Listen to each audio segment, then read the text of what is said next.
The afternoon sun stretched long shadows across the Masai Mara as Henry Sebastian sat on the warm red earth, holding something fragile and fading in his arms. The injured lion cub was barely clinging to life, its tiny chest rising in uneven, shallow breaths. Henry whispered soothing words, his weathered hands gentle on the cub's blood-stained, dust-coated fur. The little body weighed almost nothing, maybe 5 pounds, eyes half shut in exhaustion, completely dependent on the stranger who had found him dying beneath an acacia tree. Behind James, the plains were silent, until the soft thud of heavy paws broke the stillness. He felt the presence before he turned, a primal awareness that froze him in place. Slowly, careful not to make any movement that might provoke a charge, Henry lifted his gaze. What he saw made his blood turn cold.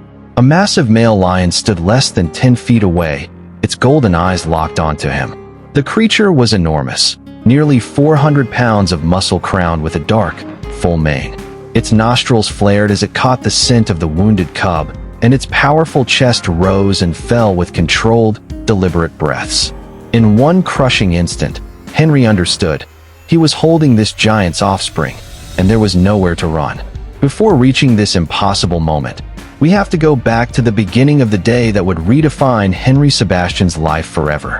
And if you want more incredible true stories about the deep, unexpected bonds between humans and wild animals, please subscribe to Animal Rescue Tales. Every subscriber helps us share these heart-touching moments that change how we see our wild neighbors. Thank you for being part of this journey. 6 hours earlier, the morning had begun like any other in the Kenyan wilderness. Dr. Henry Sebastian, wildlife veterinarian from Cornwall, England, had spent 3 years in the Masai Mara working with a conservation team dedicated to protecting the region's dwindling lion population. At 35, he had devoted his career to African wildlife, but nothing in his training prepared him for what was coming. As the morning mist lifted off the grasslands, Henry left the research station in his Land Rover, stocked with medical gear and monitoring tools. His assignment was routine: check camera traps and document lion movements in the eastern zone of the reserve. With the dry season reaching its end, water was scarce, forcing animals to cluster around every remaining waterhole. Driving along the dusty track lined with scattered acacia trees, Henry scanned the savanna with the ease of someone who had spent years reading the land. Zebra and wildebeest grazed cautiously, lifting their heads every few seconds. Vultures circled overhead, sweeping the plains for any sign of carrion. It was the familiar rhythm of the wild, beautiful, unforgiving, balanced. But something felt off. The usual bird chatter was strangely muted. Even the insects seemed quiet. A subtle tension hung in the air, a quiet warning Henry had learned never to ignore. Around 10 a.m., he parked near a group of fever trees to inspect one of the camera traps. But before he reached it, something on the ground caught his eye. Signs of a struggle. Grass flattened, dark patches of dried blood, and clumps of golden fur snagged on thorn bushes. Deep lion paw prints marked the soil, overlaid in several places by the tracks of hyenas. In the distance, faint whoops echoed across the plains. A battle had taken place here. Following the signs, Henry moved through the brush, reading the ground like a book. A lion pride had passed through the area, only to be ambushed by a pack of hyenas. Lions are powerful, but hyenas in large numbers can overwhelm even adult cats, especially the young. Cubs would have been the easiest targets. 50 yards from the main site, Henry stopped cold. Under a low acacia, half hidden in shade, lay the tiny body of a lion cub. At first glance, it looked dead. Kneeling beside it, he noticed faint breaths and a flutter of heartbeat under his palm. A male cub, maybe 8 weeks old, wounded, dehydrated, and in critical shock. Without help, it wouldn't survive another hour. Henry froze in the tension of an impossible decision. His oath as a wildlife vet demanded he protect life. But interfering in nature, especially with predators, was forbidden by conservation ethics and Kenyan law. Nature dictated that weak or injured animals often died. It was necessary for healthy populations. But this wasn't nature's selection. This was the aftermath of a brutal hyena attack. Alone, wounded, and abandoned, the cub had no chance. And so Henry made a decision that would change his life. He lifted the cub gently into his arms, struck by how feather-light it felt. Just a few pounds of fur and fragile bones. The cub's tiny body hung limp in James's hands, but its faint heartbeat told him it hadn't given up yet. Speaking in soft, steady tones, he carried the fragile creature to his Land Rover and laid it gently on a blanket in the passenger seat. The 20-minute drive back to the research station felt endless. Every few seconds, Henry reached over to check if the cub was still breathing, his own heart pounding with the fear that he was already too late. The little lion remained unconscious, breathing shallowly, slipping deeper into shock. Henry pushed the vehicle across the rough landscape as fast as he could, knowing each minute mattered. At the station, he transformed his medical tent into an emergency clinic within seconds. With practiced precision, he cleaned the puncture wounds on the cub's neck and shoulder, grateful to find none deep enough to be fatal. Blood loss and dehydration were the real dangers now, both reversible if treated quickly. He set up an 4-line designed for small mammals, his steady hands guided by years of veterinary experience. The cub never stirred as Henry worked, its tiny body limp and cold. He administered antibiotics to fight infection, pain medication to ease its suffering, and glucose to counter severe hypoglycemia. Then, using heated blankets and monitoring equipment, he created a makeshift incubator. For the next 6 hours, Henry didn't leave the cub's side. He checked its vitals over and over, adjusting fluids, watching for any sign of improvement.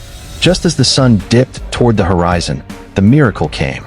The cub's eyelids fluttered open, revealing the deep blue eyes of a very young lion. For a long moment, the little creature stared up at James, confused, frightened, but alive.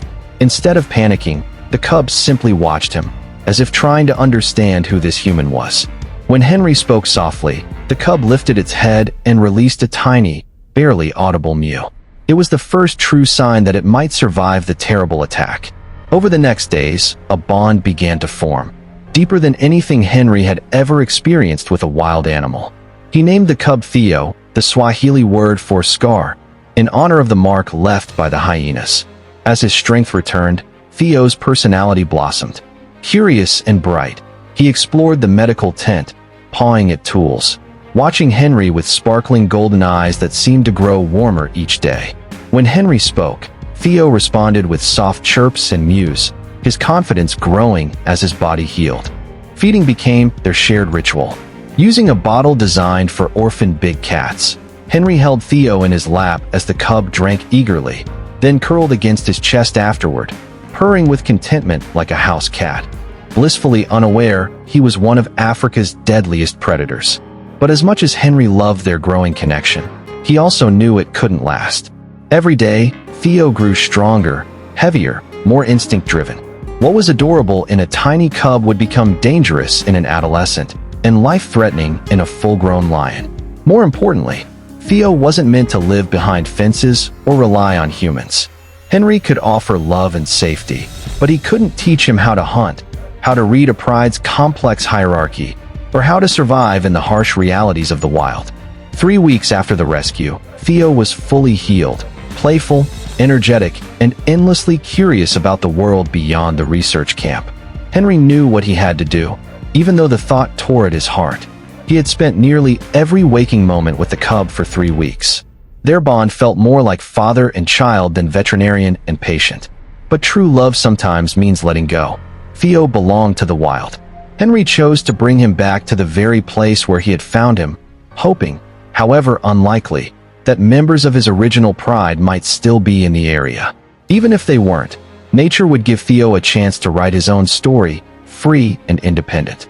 On the morning of the release, Henry lifted Theo into a specially modified carrier and drove slowly toward the acacia grove.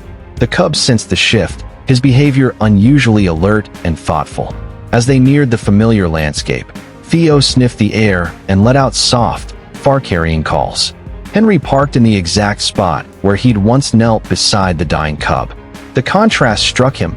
What had once been a moment of tragedy was now a second chance at life. With trembling hands, he opened the carrier and lifted Theo out. The cub, far stronger now, gazed up at him with bright golden eyes full of life. For a moment, Henry wondered if Theo understood, if he recognized that this was goodbye. The thought of never knowing Theo's fate nearly broke him. But this was the moment he had always known would come. With one final stroke of the cub's soft fur, he placed Theo onto the warm red earth. Theo sat still, his eyes moving between Henry and the open savanna. Then, as though accepting his destiny, he stepped forward, one small step, then another. He paused once, turning back to meet James's eyes in a silent farewell. Then the young lion walked toward the acacia trees, tail raised with growing confidence. Returning to the wild, he was born to roam. Henry watched until Theo vanished into the brush, his heart heavy but full of pride.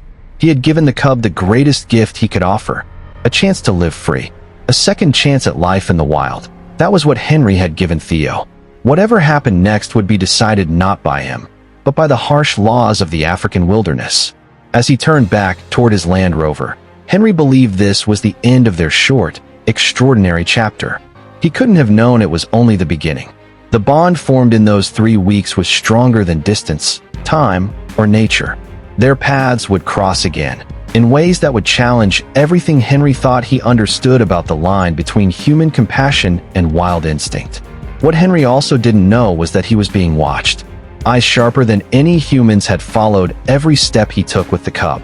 And the lion who stepped from behind the acacia trees, the cub's father, was about to make a decision that would alter both their lives forever. The massive male stood still, golden eyes fixed on the human who held his injured son. Henry froze. In his arms was the evidence of his crime against nature, a cub that, by the wild's rules, should have been left to die. The question that hung between them was ancient. What happens when human mercy interferes with the natural order? Time seemed to stop. The cub's breathing grew weaker, and Henry knew he couldn't abandon him now, no matter the danger. The lion stepped forward silently, muscle and power wrapped in golden fur. Henry tightened his hold instinctively, though he knew it would make no difference if the predator chose to attack. But instead of charging, the lion lowered his head until his eyes were level with the cub. He inhaled deeply, sorting through the scents of blood, medicine, and human hands. Then, in a moment Henry would never forget, the great male extended his tongue and gently touched the cub's forehead, a father recognizing his injured child. He lifted his gaze to James, and what Henry saw was not rage, but intelligence, curiosity, calculation.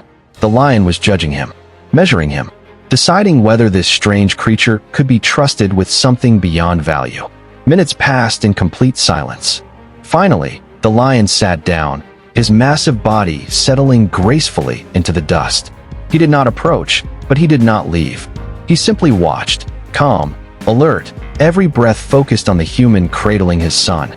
Henry began to speak softly, his voice barely above a whisper. He explained what had happened, what he had done to save the cub. The lion, of course, couldn't understand the words, but he seemed to understand the intent. Step by step, Henry backed toward the Land Rover, and the lion rose to follow, always at a distance, never threatening, but never letting his son out of sight. The drive back to the research station felt surreal. A dying cub in the passenger seat, a fully grown male lion shadowing the vehicle through the savannah, sometimes visible in the mirror, sometimes disappearing only to reappear ahead as if ensuring the path was safe. Nothing in James's decades of fieldwork had prepared him for this. Lions avoided humans or attacked them. This protective escort was unheard of. At the research station, the lion stopped at the edge of the clearing, settling himself in the shade of the acacias, positioned where he could watch everything. Henry carried the unconscious cub inside and began treatment under the most intense supervision any veterinarian had ever experienced. Every few minutes, he glanced toward the tree line. The massive silhouette remained there, silent, unmoving, vigilant. A father waiting to see whether the human would save his child. Patient and unmoving as a carved statue, the father lion remained at the edge of the research station as night settled over the Masai Mara. Inside the tent, Henry prepared for a long vigil beside the cub's makeshift incubator. He kept the lights running, knowing the next 12 hours would determine whether the tiny life he had fought to save would survive. What he didn't expect was that he wouldn't be keeping watch alone. All through the night, he felt the presence waiting just beyond the ring of camp lights. Occasionally, he caught the glint of golden eyes in the darkness. At other times, he heard the soft tread of massive paws moving through the grass. The father lion never left. It was as if he understood his son was fighting for his life and had appointed himself guardian of the process. If you enjoyed this story, don't forget to like, share, and subscribe. Hit the bell so you never miss an update. Thanks for watching. Slowly, through James's careful treatment, the cub's breathing strengthened. By dawn, his vital signs were improving, and James, exhausted but hopeful, stepped outside. The lion was still there, fully visible now in the early light. Their eyes met, and Henry felt the same deep, wordless communication he had experienced before. The great male dipped his head slightly, a gesture that felt like acknowledgement and trust. Then he turned and disappeared back into the plains. This silent routine continued for 3 weeks. Each day as Theo recovered, Henry would spot the father lion somewhere nearby, standing on a distant ridge, lingering in the tall grass, or leaving fresh paw prints around the camp. The wild father watched everything, unseen but ever present, as though keeping vigil over both his son and the human who cared for him. During these weeks, James's bond with Theo grew into something profound. The cub followed him everywhere, tumbling around the camp, batting at equipment, curling beside him during rests with total trust. Yet Henry never forgot they were not alone. Sometimes he would speak softly toward the tree line, explaining what he was doing, updating an invisible listener he couldn't see but knew was there. As Theo regained strength, his wild instincts awakened. He stalked insects with fierce concentration, practiced pounces, and let out bold little roars that carried across the plains. Henry noticed these vocalizations often coincided with sightings of the father lion, as though Theo was calling to him, keeping a fragile connection alive during their separation. 3 weeks after the rescue, Theo was finally strong, healthy, and full of the energy of a true lion cub. Henry knew then that the hardest moment had come. Theo belonged to the wild. Every day he stayed with humans made the inevitable parting more difficult for both of them. The morning of the release dawned golden and clear, the savannah glowing like a kingdom built for lions. As they drove to the site, Theo was unusually alert, chirping and calling softly, almost as if he were announcing his return to any lions within earshot. They arrived at the very grove where Henry had first found him near death. The weight of the moment hit hard. Here, on the same ground that nearly claimed the cub's life, Henry was about to give him a second chance. As he held Theo one last time, he marveled at how much the cub had grown. The fragile creature he had rescued was now strong, bright-eyed, and undeniably wild. The transformation felt miraculous. But before Henry could set him down, a deep, powerful roar rolled across the plains, so intense Henry felt it in his chest. It was a lion's call, but filled with something unmistakable, recognition. Theo answered instantly with excited chirps, his body vibrating with joy. Moments later, through the acacia trees, the father lion emerged. No longer keeping his distance, he walked toward them with purpose, golden eyes fixed on the cub, and then on the human holding him. He stopped just 20 feet away. For a breathless moment, the three of them, 2 lions and 1 human, stood linked by an impossible, fragile connection forged over weeks of trust. Theo squirmed eagerly, and Henry gently set him down. The cub ran straight to his father, who greeted him with nudges and affectionate grooming. Then something extraordinary happened. The massive lion turned away from his son and began walking directly toward James. His steps were slow, steady, deliberate, his gaze locked onto the only human he had ever allowed near his child. James's instincts screamed at him to retreat, but something deeper kept him rooted to the spot. The lion came close enough that Henry could have reached out and touched his mane. Then, in a gesture that would remain etched in James's memory forever, the massive lion lowered his head and gently pressed his muzzle into James's outstretched hand. It was a moment that dissolved every boundary between species, a wild father offering a gesture of acknowledgement to the human who had saved his son's life. For several long seconds, the lion held the contact, his golden eyes meeting James's with a look that felt like understanding and acceptance. Then, with a soft chuff, he stepped back, called to Theo, and began walking toward the deeper wilderness. The young cub followed instantly, stopping only once to glance back at Henry with bright, intelligent eyes before disappearing into the thorny scrub beside his father. Henry remained in the grove long after they vanished, overwhelmed by what had unfolded. Everything he believed about predator behavior and the rigid line separating humans from wild animals had been challenged. A dominant male lion had accepted him, not as a threat, not as an intruder, but as something close to an ally. As he drove back to camp, the realization settled deeper. What began as a desperate rescue had evolved into a bond that defied scientific understanding. He hadn't just gained the trust of a cub, he had earned the respect of a wild father. And though Henry didn't know it yet, this was only the first chapter. The connection formed in those 3 unforgettable weeks would prove stronger than time or distance. A father's gratitude would echo through the years in ways few would believe possible. 2 years slipped by. Henry continued his conservation work across the Masai Mara, carrying the memory of Theo with him every day.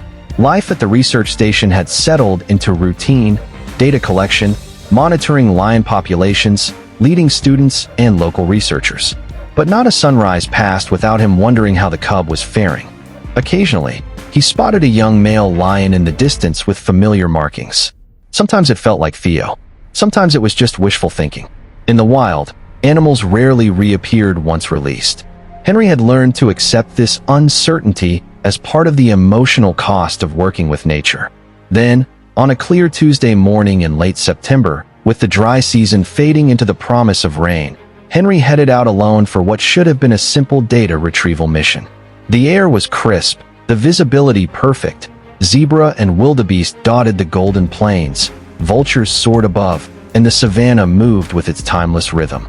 He parked his Land Rover on a ridge overlooking a waterhole, its muddy edges covered with overlapping tracks, elephant, gazelle, predators of every kind. As he worked to download data from camera traps, something felt wrong. The usual chatter of birds faded. Even insects seemed to fall silent. A tension settled over the landscape. Henry straightened, scanning the terrain with the instinctive caution forged by years in the field. Then he saw them. Emerging from a stand of fever trees about 200 yards away was a pack of spotted hyenas, at least 8 adults, moving with deliberate, coordinated purpose. They had seen him, and they were closing in. Hyenas were brutally efficient hunters, relying on endurance and teamwork to bring down animals far larger than themselves. For a lone human in open terrain, they were a deadly threat. The nearest climbable tree was too far. The Land Rover was behind him, but reaching it meant running directly into the path of the advancing predators. Henry began slowly backing toward a cluster of large boulders, eyes fixed on the pack. The hyenas spread out with chilling precision, forming a crescent that would cut off any route of escape. The lead female, bigger and more dominant than the others, gave a series of whooping calls, the eerie sound echoing across the plains. It was a signal he knew all too well. They were coordinating for an attack. The rest of the pack responded with their own calls, excitement building as they tightened their formation. A chorus of whoops and cackles rose from the hyenas, echoing across the savanna like the soundtrack of a nightmare. Henry hurried toward the cluster of boulders, the pack now less than 50 yards away and advancing quickly. The rocks offered a small advantage, limited entry points, but he knew it wouldn't save him for long. Hyenas were relentless hunters, built for endurance and strategy. They could wait out prey for hours, wearing them down until panic or exhaustion delivered the final blow. The lead female crept within 20 yards, her dark eyes sharp with intelligence. Muscles rippled beneath her spotted coat with every calculated step. People often dismissed hyenas as scavengers, but Henry understood the truth. They were powerful predators responsible for most of their own kills. Their jaws could crush bone, and their teamwork made them one of Africa's most efficient hunters. James's pulse hammered in his ears. The situation was deteriorating fast. Then, something impossible. From behind the hyena pack came a roar so deep it vibrated through the ground. A sound filled with authority, dominance, and unmistakable fury. A male lion. The effect on the hyenas was instant. Every animal froze, their eerie calls sputtering into silence as they turned toward the new threat. Lions and hyenas had battled for territory and food for thousands of years. A lone lion could be dangerous, but a full-grown male? That changed everything. From the same stand of fever trees emerged a massive lion, easily 450 pounds, muscles rolling under a dark, wind-ruffled mane. But what struck Henry hardest was the pattern of scars across the lion's shoulder and the familiar golden hue of his coat.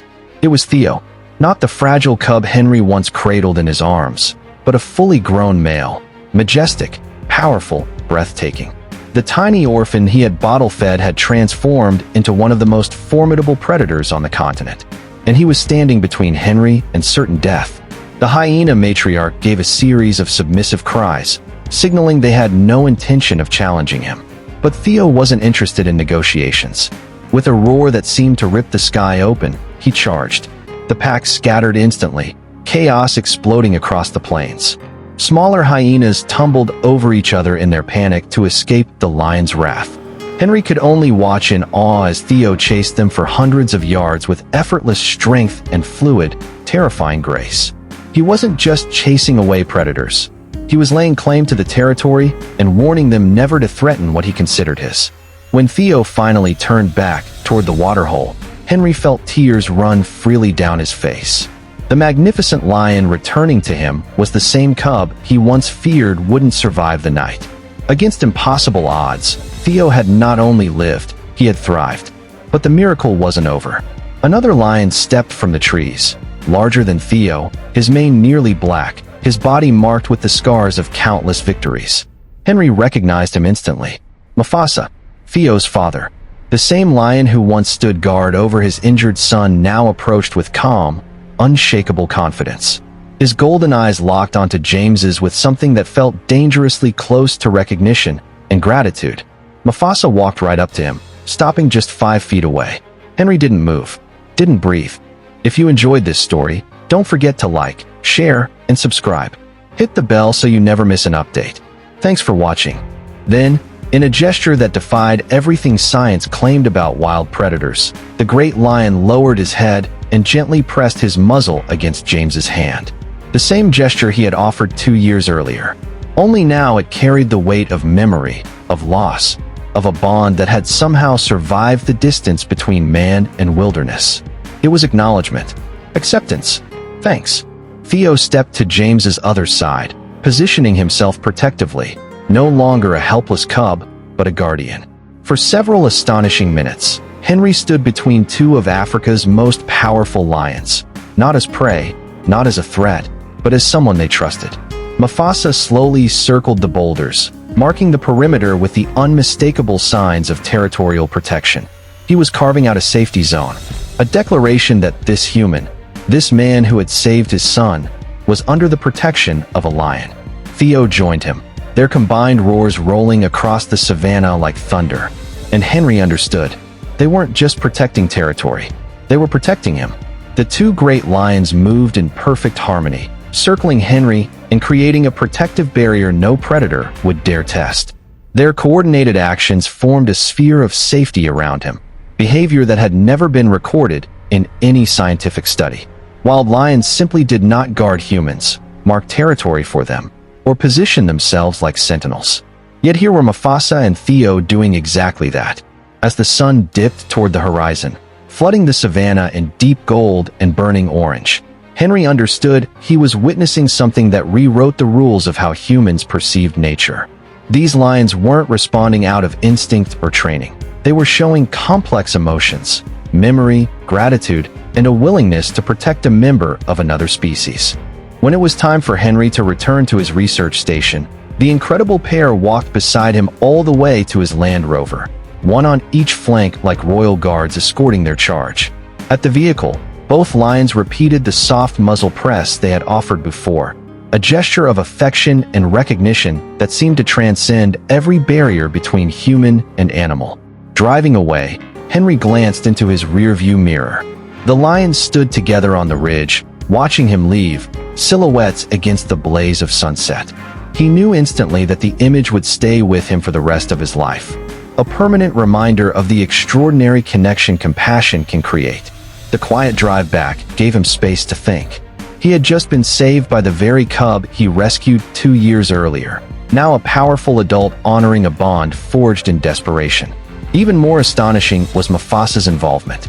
The dominant male had not only accepted Henry years ago when he took in the dying cub, but today he had actively defended the man who once interfered with nature to save his son.